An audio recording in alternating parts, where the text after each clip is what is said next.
Welcome to the Literary Escape Podcast, the only podcast that serves both readers and authors of historical Christian romance. We read, discuss, review, and rate books in this unique romance subgenre, and sprinkle in a few contemporary Christian suspense books. Authors, we bring you inside tips and tricks from those who have gone before you. Then we bring both readers and authors together for fun-filled live Q&As. Literary Escape is the one-stop shop for both readers and authors to connect, learn, and grow together. Let's dive into this adventurous episode. Welcome back, everyone, to a special bonus episode today. As many of our listeners know, we are still on summer break, and we will have our regular episodes coming back this fall. But here are a few announcements before we dive into this week's bonus episode. The Literary Escape Book Club is here. You can now become a member for just $7 a month or $70 for the year. Just head on over to literaryescape.com and click on Book Club in the menu to join. So what exactly is the Literary Escape Book Club? It's an exclusive community where readers who appreciate passionate but pure Christian romance can come together in a more intimate setting. When you join the book club, you'll receive, first, exclusive online author events where we can chat directly about books, writing, and all things historical and contemporary suspense romance.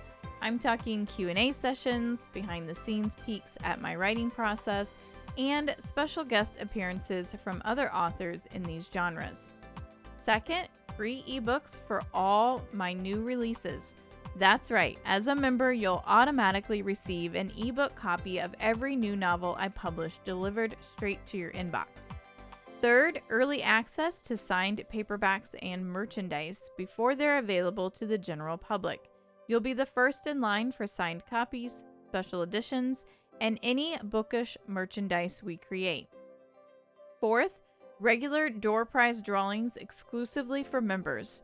Throughout the year, we'll be giving away signed books, exclusive merchandise, and other special surprises. And finally, a community of readers who appreciate the same kind of stories you do, a place where we can discuss the books we love.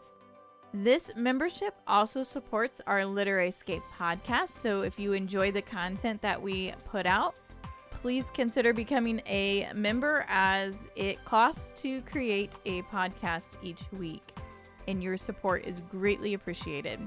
So come join us in the Literary Escape Book Club today. Head on over to literaryescape.com. And in other news, our next Coffee and Books event will be on Tuesday, June 24th from 2 to 3 p.m. Eastern Standard Time. Join authors Lynn Shannon, Crystal Cottle, and myself for an hour of book talk. Be sure to sign up for this free event at literaryescape.com/events to receive a link to join in. The Kickstarter campaign for my novel, Uncharted Trials, is complete, and thank you to everyone who purchased a limited edition cover. Your purchase helps cover publication costs. So stay tuned as Uncharted Trials releases this month, which means a cover reveal is coming soon, along with pre-orders. And now let's dive into today's bonus episode, where we will be talking with author Elizabeth Goddard. Welcome, everyone, to another Friday Literary Escape Book Club podcast. I am so excited to have Elizabeth Goddard here with us today, and we are going to talk about her second book in her Hidden Bay series that's coming out in July. So welcome, Elizabeth. Thank you so much for having me. I'm excited to be here. Yes, and we're excited to have you because I mentioned before we started recording, you are new to our podcast, but you fit right in with our contemporary Christian suspense romance. So excited to dig into your book. So before we dive into that, I am always curious how our authors got into a writing career. So can you share a little bit about that? Sure, yeah. I'll share the short version because there's a long version too. But I was just an avid reader growing up, and it was just always in the back of my mind, I think, to pursue writing. I didn't know what, whether it was articles or novels, but I loved reading romantic suspense, historical romantic suspense, and contemporary. And so it was in 2001 that I joined ACFW, and at the time it was American Christian Romance Writers, but they changed it to American Christian Fiction Writers to include everyone. I joined the group and I just started submitting a chapter a week to a critique group. And, over time, going to conferences, and I think I went to probably 5 years worth of conferences before I sold my first book. But, Oh, it took me a long time. So my first book came out in 2007 and with Heart Song Presents. And then a few years later, I sold to Love Inspired Suspense. And then I was writing for them, I'm trying to think, for 6 or 7 years before I also added Ravel, which is the publisher of the book that we're talking about today. So I've been writing for quite a while, but it was just a slow progression for me, just the dream and the thought, and then just finally going to conferences and figuring out, how do I get published? It took a lot of sacrifice, for my family, because I was having during that period of time, I was having my children, I was homeschooling them, but it was always a lot of fun to get together with all my writing friends and meet and network with agents and publishers and editors and make friends. yeah. And your story sounds so familiar to many others that we've had on the podcast. It starts off as a dream, but it takes Yes, time to make yes, it a reality for sure. yes, a lot of hard work, and but then at the end of that trail, and I hope this isn't the end, but it's a journey, and so I feel like I'm in a good place finally. It just took me a long time to get here. Yeah, that's wonderful. I love it. So, we're talking about your Hidden Bay series, which is new to me. I do have book one, but I haven't dove in yet. I'm hoping to maybe this weekend. But can you just give us an overview of that series? Yes, Hidden Bay is set on the Washington coast, Washington State, and part of the Olympic Peninsula, and it's rocky, cold, rough waters, crashing waves. It's kind of set around a what I call a storm watching lodge, but it's just a lodge where people can go to watch the storms come in, which they do in the wintertime, especially because you can see out over the Pacific and the waves are just huge and crashing against it's very spectacular. And it's set at the lodge mainly and I have all these different characters come in that have come to the lodge to hide. And this is mainly facilitated by a character called Evelyn Monroe. And she was just kind of a name in the first book, but by the third book, she kind of has her own story that I had to write by the third book. But the first book is about a character that is there hiding from something in the past. The second book, which we're going to talk about today, is about a forensic artist hiding. And then danger finds them there at the lodge. So again, it's set on the West Coast, and I just love nature, and I love creating my stories around an amazing setting like that. So I had a lot of fun writing it. And do you live on the West Coast as well?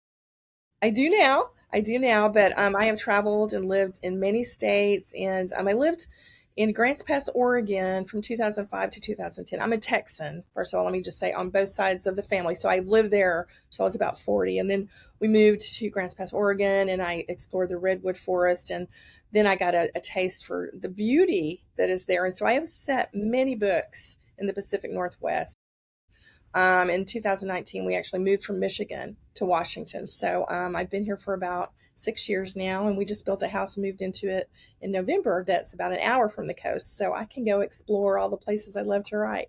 Well, that's wonderful. So you have that firsthand experience then when it comes to getting the setting set up for your readers. That's awesome. That's awesome. Not every author can say that for sure. Well, I haven't been able to say it all the time, but if I haven't been somewhere, I just, I talk to experts, I watch the videos, I watch the YouTube videos, I talk to everybody, and I try to get it all right. And so far, I've had most people say, I hit it spot on. So we do the best that we can, right? Yes. Yeah, that's wonderful. So, what was your inspiration then behind the Hidden Bay series?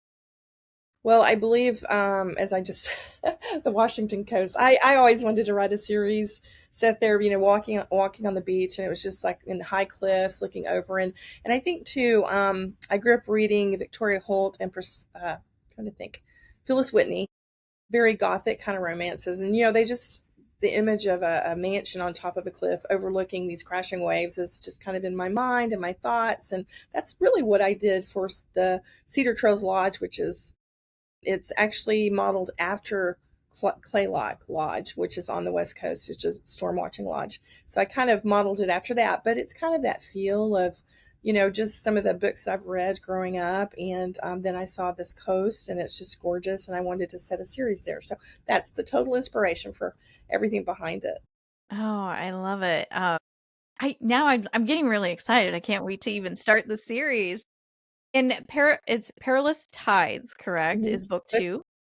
Okay, so we're going to talk a little bit more about that one because that's the book that's getting ready to come out. It'll be out in July of Right. 2025. And so, can you just share a little bit about what readers can expect from that novel? All right. This is two characters that we met from book one, and Joe Cottrell is a forensic artist that has been hiding from her mother. Her mother was murdered in Michigan, and she came to the storm watching lodge that we just talked about to hide. And then she met her father. She didn't know growing up, and he sent her a cryptic message because he had to go hide somewhere. So she goes out of hiding to chase after him or look for him, and she's on a ferry crossing Puget Sound when she witnesses a murder. She is then the killer then tries to kill her by putting her in a car and the body of the person he murdered in a car and sinking it off the ferry. And so kind of the whole book kind of starts with all of that, a lot of adrenaline and danger. And then the hero shows up to rescue her. And it's a reunion romance because she met the hero in the previous book. And so they have to get back together to find out where the danger is coming from, what's happening to her father, who killed her mother. And it's just, all this constant trying to figure out what's going on and danger coming at them from all sides. That's kind of what I do. And then I throw in all of the adventure and all of the beauty and everything from nature around them too. I throw that in too because I love all of that. And so it makes it more, I think it makes it more suspenseful and more intriguing to make the setting a character, if you will. Yeah. Oh, I love it. This sounds great. So do have to ask for your suspense level. We do a rating where it's espresso means there's an expression of it. Mm-hmm. Mocha, there's a medium amount, and latte, there's a lot.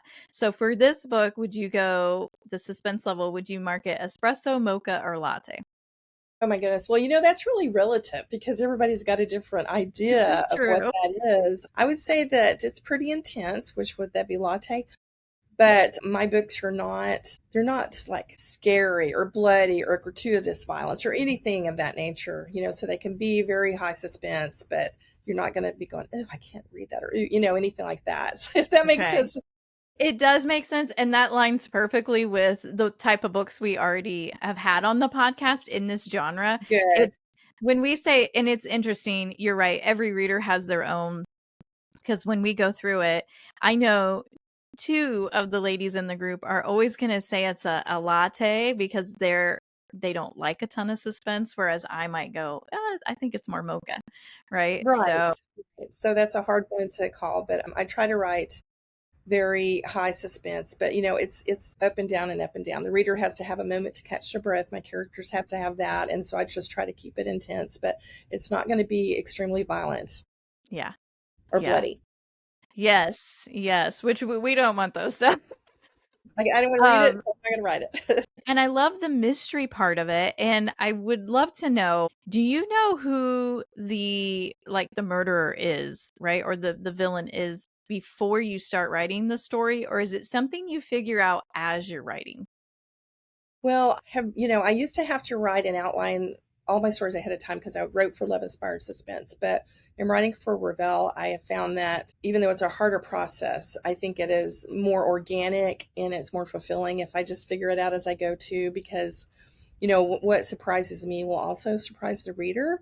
I think Hmm. if we know ahead of time, we can try to steer people ahead, but there's just that feeling that's always going to be there that, oh, it's this person, or this is the killer because we know who it is as we're writing. So I think it works better for everyone. And I don't really know, but even books where I did know who it was, oftentimes I've gone back and changed it, decided, oh, this person works better. So I think the sky's the limit. It's all up in the air till I'm done. I'm just constantly massaging everything and trying to work it out to where it's just right, even if I had an outline, let's say.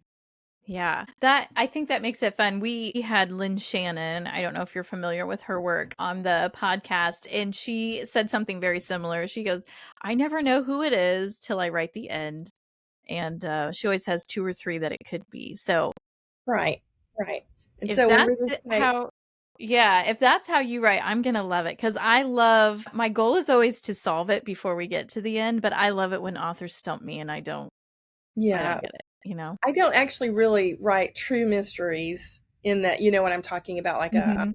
well, let's say cozy mystery where you have all these different red herrings and different possible people. I just really lean into the suspense, and it's not a true mystery in that way. However, people read them with trying to, I figured out who it was. And a lot of times I want to say, well, you know, you had a 50% chance of, you know, you had a third, because you can't really figure it out because I didn't even know, you That's know, great. whoever it is. But yes, my goal definitely is to stump readers. I think what I really strive for is the big twist and the big surprise you didn't see coming.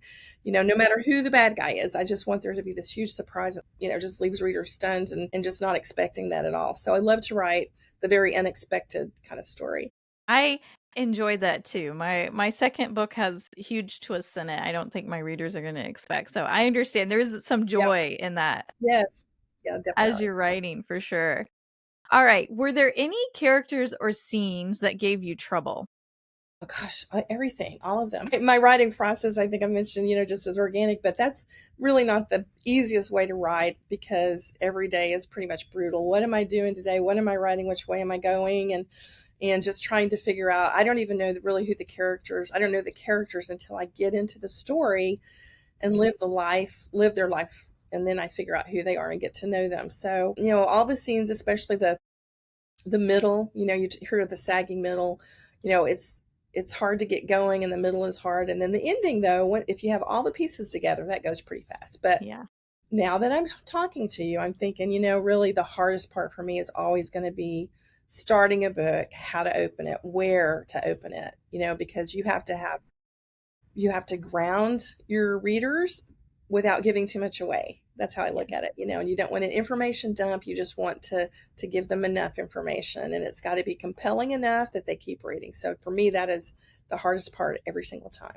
That hook part, right? I've got to get them wanting to learn more or read more about Right, right. And there's everything. many times I have gone back to rewrite the beginning because I'm, you know, I've got my book going, and then I also have to include a teaser early on for Rebel because they put it in the back of the last book, you know. And when I've got that written, I am married to that, you know, for the rest Yeah. of the book. So, you know, I have to get it right. But there's been times where I'll read another book and I'm like, oh my goodness, my opening is terrible. I have to go back and write it. And then I've had friends go, oh my gosh, your opening was so good. I had to go back and rewrite my opening. So it's hard, you know, but we give ourselves space to rework it, rewrite it if we need to. Yeah, which is wonderful. Did you have a favorite character so far in this series that you've really enjoyed writing? Well, I think that now that I turned in book three a couple months ago, and that character I think is probably going to be Evelyn Monroe.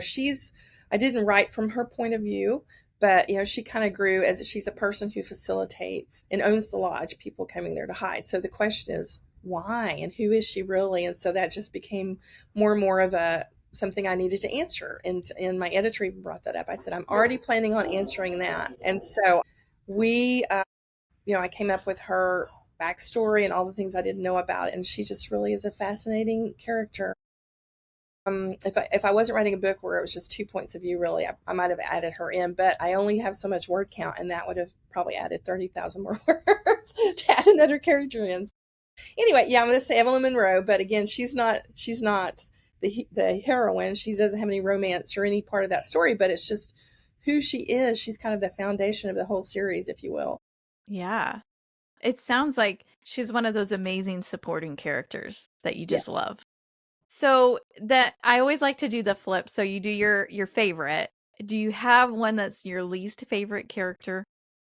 Well, I don't have anybody that's least favorite, but I will say that I get so focused on the main characters that I forget about the side characters. And so in that way, they're probably my least favorite. You know, I have to Yeah. go back and say, oh, they need friends. They need people to talk to, you know, and so to add them in. So maybe that's part of my introverted writing life, you know, it's like I'm so focused on my stuff. I don't have a lot of outside activity or outside friends. And so I have to say, you know, in the real world, people have all these extra people in their lives, you know, so I have to go back. So I'm going to say in general, all the side characters.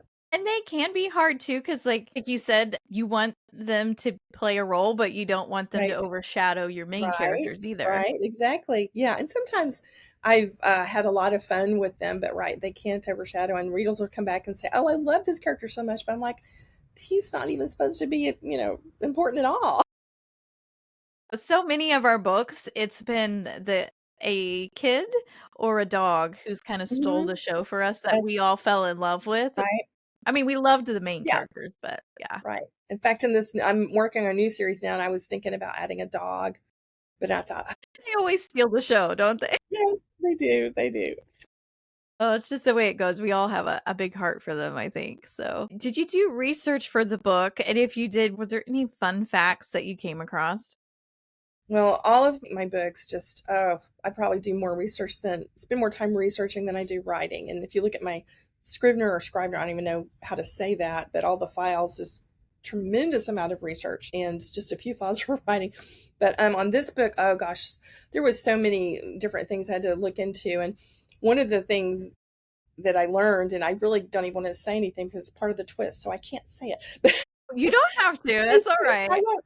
But I will say, since my character is a forensic artist, I did look a ton of research, about that. I've written about them before, but it's just learning how a lot of artists, forensic artists, prefer still to do things the old way. They like to sketch or they like to do the clay instead of using the computer because, it's just, I don't know. There's something about that. And I did base the story off of a mother-daughter team out of Michigan that had a real gift for being very accurate because people can do these sketches and I mean they could still just be anybody. They could still be inaccurate. They don't necessarily bring justice, but this particular team, mother and daughter team, just had a gift, I think, a gift from God maybe, to really be so accurate that they just were able to put a lot of people away. So I kind of based my character Oh, on neat. that. But I just thought it was fascinating because in the world of art, or science and forensic art, it's still really a gift. When you really can bring justice to bring people to justice, you really require that God inspired gift. And Yeah. computers are not really always going to get you there, AI, whatever. Yes, this is very true. Very true. Do you ever or have you ever had the opportunity to interview experts in the fields of like your characters? Yes, I'm trying to think of uh different people. Yeah, I usually just email and have the conversation or email, but sometimes it's been phone calls and then maybe rarely Zoom calls. But there's usually people always very willing to answer all of the questions and steer in the right direction. I know, like for instance, my Present Danger, which was book one in, trying to think, it was Rocky Mountain Courage. I was trying to write a Forest Service federal agent. I'm trying to think of what that was called, special agent.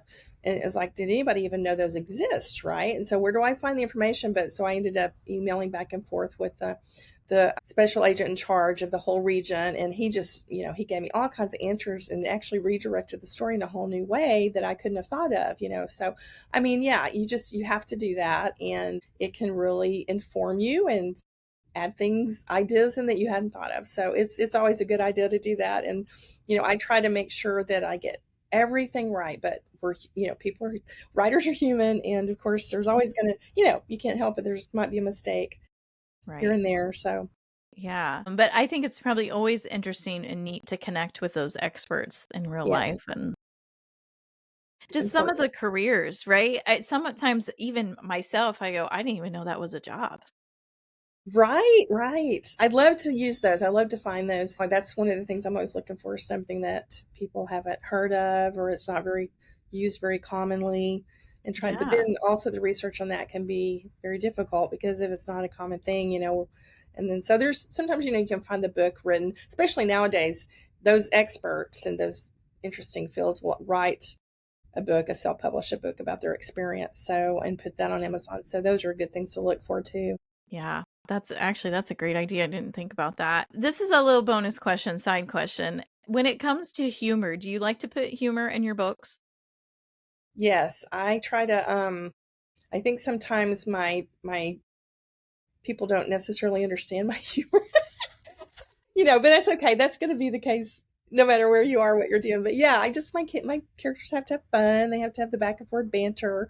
There's got to be the intense suspense and the romance, and there's got to be those moments of just being funny and sometimes when you can put it in there, but it doesn't mean it's going to come across the way that you say it when you're writing it, Mhm. so sometimes I have to tweak it or even delete it because my editor didn't understand what I was trying to say. But yeah, definitely. But I don't write rom-com. I can't say that, anything like that. Right. It's just sometimes I found in some of our suspense books that just one moment of humor to Yeah. just, like you said, it kind of gives the reader a little downtime Levity. before you Yeah. ramp Yeah, back you up. gotta have that. I love all those little moments like that. I've recently started trying to put my daughter. I'm having her read my books before I send it to my editor, and I put eggs in there for little things like in this last book there was a what do you call it? It was just like a little music box with a ballerina, and she was dancing to the song from Anastasia. Once Upon a December. I don't know if you know that song, but I she do. had I love that. that movie. I know she had that, growing up, and I said, "I put an egg in there for you." So I'm always trying to put really fun, just that's what makes a story more interesting. It's not just the mundane. It's all of the lively characters and the fun things they can say to each other, and just being creative in their speech and their conversation and everything they do. So it's makes my life fun too. But I have my family to inform me too, because they're comedians. They're just all day long comedians. Yes. Yes. I love it.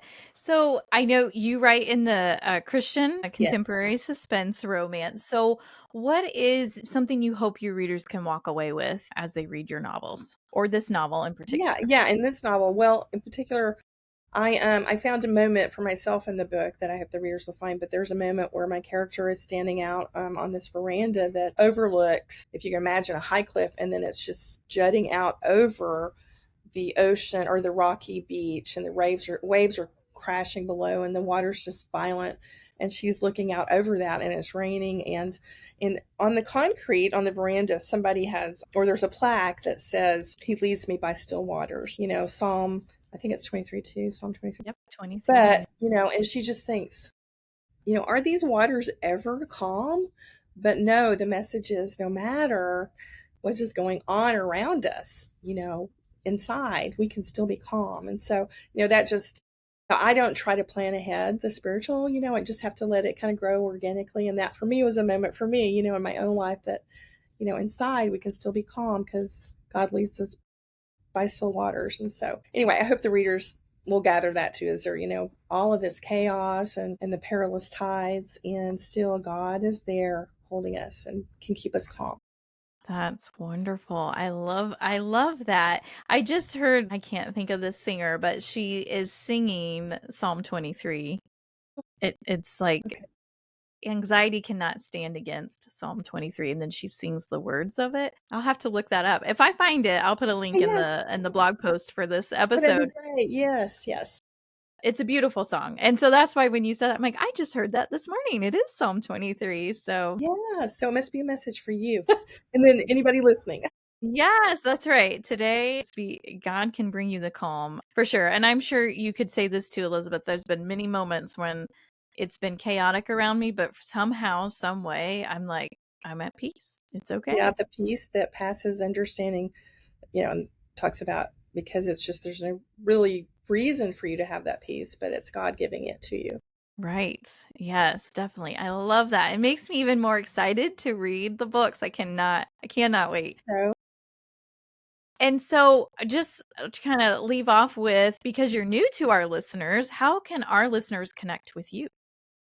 well, first of all, go to my website, elizabethgoddard.com. And I recently got a new website and I just love it. I've got the live crashing waves to represent Hidden Bay on the homepage. And right there beneath that, you can sign up for my newsletter and get a free downloadable ebook called Collision Course. My subscribers get that. And then on the website also, you can find all the little icons for my social media. You can find me on Facebook and on Twitter and on Instagram and on Goodreads and all the other ones. Not all of them, but just some of them, most of them. So yeah, so that's really the easiest way. And again, the subscribers list, and then all the icons for the social media. So I look forward to meeting new readers. Yes, and I highly, highly recommend Elizabeth's book. I know I haven't made it in there, but just talking to you, Elizabeth, I know I'm going to love it. I hope So I so. can't wait to to dive in. And I have a feeling is book 3 coming out next year then? Is that? It is in February, I believe. Yes, I'm trying Okay. to write 2 books a year for Ravel. So this is the Storm Warning and then Perilous Tides. And then I believe Deadly Currents is book 3. And that's really kind of bringing in Evelyn Monroe's story. So Okay. um, it's exciting. Looking forward to that. And I think what we might do is just bring that series on and bring you back on next year. Yeah. So we'll definitely stay in contact and make sure we can do that, because I have a feeling our listeners are going to love to learn more about your books for sure. I hope so. I hope so. And please let me know what you think after you read the first book and Of these books. course. Just email me. So I look forward Of to hearing from course. you. We'll do that. Well, thank you so much, Elizabeth, for chatting with me today and just sharing more about you and your books with our listeners. And thank you for having me. Thanks for tuning in. I hope you enjoyed this episode. If so, please consider sharing our podcast. Every share helps us reach more readers and authors like you. Until next time, happy and blessed reading and writing.